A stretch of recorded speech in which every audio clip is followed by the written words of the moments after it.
Hello guys, welcome back to the channel Badassbitcoin. இனி நம்ம video பற்றி பார்க்க போகிறோம்னா, நேற்று நம்ம சேனலில் ஒரு வீடியோ போட்டிருந்தோம். இந்த மாதிரி ஷிபா இனு கம்யூனிட்டிலேருந்து கேட் அப்படிங்கிறவங்க வெளியேறிட்டாங்க அப்படின்னு சொல்லியிருந்தோம். யார் இந்த கேட் அப்படின்னா ரொம்பவே முக்கியமான ஆள் ஷிபா இனு கம்யூனிட்டிக்கு. அந்த சைட்டோஷி குசாமா, ரயோஷி, ஷிபின் ஃபார்மர் இந்த மாதிரிலாம் நிறைய பேர் இந்த ஷிபா இனு கம்யூனிட்டியில் ஒர்க் பண்ணிட்டு இருப்பாங்க. அந்த மாதிரி கேட்டும் ஒரு முக்கியமான ஆள் தான் அவங்க. ஸோ அதை பற்றி சைட்டோஷி குசாமாவே, அதாவது ஷிபாவோட கரண்ட் ப்ராஜெக்ட் மேனேஜரே ஒரு ட்வீட் போட்டிருந்தாரு. யூடியூப் ரூட்டர்ஸ் அப்படின்ற மாதிரி, ஏன்டா நீ மன துரோகி அப்படின்னு கேட் பற்றி சொல்லியிருந்தாரு. கேட் வந்து வெளியேறினதுக்காக அப்படி அந்த ட்விட்டை போட்டிருந்தாரு. கேட் வந்து இப்போ அவரோட ஒரு அஃபிஷியல் அக்கௌண்ட்டில் வந்து எதனால் இவர் வெளியேறினார் அப்படிங்கிறதுக்கான ஒரு ஃபுல் ஆர்டிக்கிளே கொடுத்துருக்காரு. அது என்ன அப்படிங்கிறதான் இப்போ பார்க்க போகிறோம். ஏன் இவர் இதுலேருந்து வெளியேறினார் அப்படின்னு கேட்டிங்கன்னா, முதல் விஷயம் வந்து என்னோடய மைண்டு தான், எனக்கு வந்து என்னோடய ஹெல்த் ரொம்ப அஃபெக்ட் ஆகிட்டு, அதனால தான் நான் வெளியேறேன், வேறு எதுவும் காரணம் இல்லை அப்படின்ற மாதிரி சொல்லியிருக்காரு. நான்லாம் ரொம்ப பயந்துருந்தேன், ஏதோ ப்ராஜெக்ட்டில் பிரச்சனை வந்துச்சு போல், அதனால தான் இவரெல்லாம் வெளியேறாரு போல் அப்படின்னு நினச்சி பயந்துருந்தேன். ஏன்னா ஷிபாவோட ப்ரைஸும் உங்களுக்கே தெரியும், இப்போ வந்து சமீப காலத்தில் ரொம்பவே ஒரு மோசமான நிலைமையில் இருக்குது. எல்லா காயினும் அப்பானா கூட ஷிபாவோட ப்ரைஸ் மட்டும் அப்படியே மெயின்டைன் ஆகிட்டு இருக்குது. ஒரு 0.005 அந்த ப்ரைஸு கூட வரல, 4லேயே நின்றுட்டுருக்கு.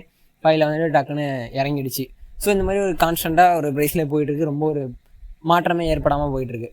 ஸோ அதனால தான் இவரெல்லாம் வெளியேறிட்டாரோ அப்படின்னு நான் கூட பயந்துட்டு இருந்தேன். ஆனால் அவர் என்ன சொல்லியிருக்காருன்னா, இந்த மாதிரி எதுவும் பர்சனல் ரீசன்லாம் இல்லை, வெளியேறதுக்கு எனக்கும் கஷ்டமாக தான் இருக்குது, ஆனால் எனக்கு வந்து ஹெல்த் வந்து அஃபெக்ட் ஆகிட்டு அப்படின்னு சொல்கிறாரு. அதே மாதிரி இவர் வந்து பார்ட் டைமாக தான் ஒர்க் பண்ணியிருந்தால் தான் இந்த ஷிபா கம்யூனிட்டியில் ஒரு டைம் எப்போல்லாம் கிடைக்குதோ சில மணி நேரங்கள் ஒரு நாளைக்கு வந்து இவர் ஒர்க் பண்ணிட்டு இருந்தார். ஸோ அந்த மாதிரி இருக்கும்போது எனக்கு இப்போ டைமே கிடைக்க மாட்டேங்குது, அதனால் வந்து நான் வெளியேறிட்டேன். என்னோடய மென்டல் ஹெல்த் வந்து பயங்கரமாக அஃபெக்ட் ஆகிட்டு, இதை பற்றி பார்த்துக்கிட்டே இருக்கிறதுனால நிறைய தேவையில்லாத விஷயங்கள்லாம் நான் பேச ஆரம்பிச்சிட்டேன், தேவையில்லாமல் யோசிக்க ஆரம்பிச்சிட்டேன், அதனால தான் வந்து நான் வெளியேறேன் அப்படின்னு சொல்லியிருந்தார். அதே மாதிரி இதுக்கப்புறமா வந்து பெரிய கான்ஸ்பிரன்சிலாம் ஒன்றும் இல்லை, சதிகள்லாம் எதுவும் இல்லை, அதே மாதிரி எதுவும் சீக்ரெட்டும் ஒன்றும் இல்லை, நீங்கள் நினைக்கிற மாதிரி வதந்திகள்லாம் எது வந்தாலும் நம்பாதீங்க, ஜஸ்ட் வந்து என்னோடய பர்சனல் ரீசனுக்காக தான் நான் வெளியேறேன் அப்படின்னு சொல்லியிருக்காரு. அதுக்கப்புறமா ரெண்டாவது பெரிய விஷயம் என்ன அப்படின்னு கேட்டிங்கன்னா, டைம் தான் அப்படின்னு சொல்லியிருக்காரு. ஏன்னா ஆகஸ்ட் மாதத்துக்கு அப்புறம் இவர் வாழ்க்கையில் சில மாற்றங்கள்லாம் ஏற்படணுமா, ஆகஸ்ட் மாதம் ஒரு முக்கியமான முடிவு எடுக்கணுமா. ஸோ அது வரையும் தான் நான் இதெல்லாம் பண்ணலாம் அப்படின்ற ஐடியாவில் இருந்தேன்.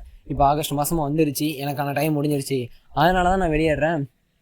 ஸோ வேறு எதுவும் சதிகளோ இல்லை வேறு எதுவும் சீக்ரெட்டு இந்த மாதிரிலாம் பொருளிகளோ வந்தாலும் நீங்கள் அதை நம்ப வேணாம் அப்படின்னு தெளிவான ஒரு விஷயத்த சொல்லியிருக்காரு.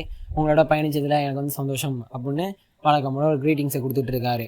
அதுக்கப்புறம் என்ன சொல்லியிருந்தாருன்னா, இனிமேல் அடுத்து என்ன வரப்போகுது, வாட்ஸ் நெக்ஸ்ட் அப்படின்னு போட்டு கவலைப்படாதீங்க, உங்களுக்கு வந்து ஷிபாரியம் அப்படின்ற ஒரு ப்ராஜெக்ட் வருது, L2 அப்படின்ற ப்ராஜெக்ட் வருது, இதெல்லாம் உங்களுக்கு இருக்குது, இன்னும் டன்ஸ் ஆஃப் ப்ராஜெக்ட் வந்து நமக்கு தொடர்ந்து இருக்குது, அதனால் நம்ம ஒரு மீம் காயினை மட்டும் போயிட மாட்டோம் அப்படின்னு சொல்லி இந்த ஆர்டிக்கல் அவர் வந்து முடிச்சிருந்தார்.